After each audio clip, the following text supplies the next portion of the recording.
Hi everyone.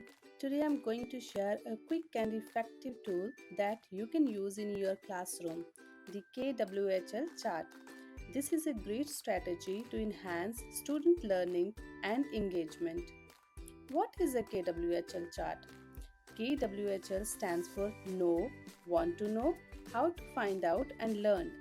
It is a simple yet powerful tool that helps students organizing their thoughts and guide their learning process. How to use it? Here's how it works. So, first, students fill in what they already know about the topic.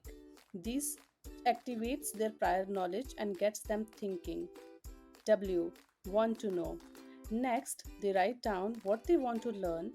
This step encourages curiosity and sets the learning goals. H. How to find out. In this section, students brainstorm how they can find the information they need.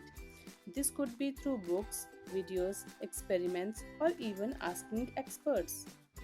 L means learned. Finally, after their research on lesson, they reflect on what they have learned by completing this column.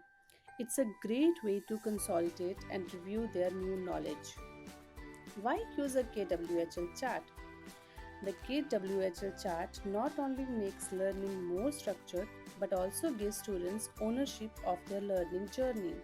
It's perfect for inquiry based learning and can be adapted for any subject or grade level. So, the next time you're planning a lesson, try incorporating a KWHL chart and see how it transforms your students' learning experiences. Don't forget to like, share, and subscribe for more teaching tips.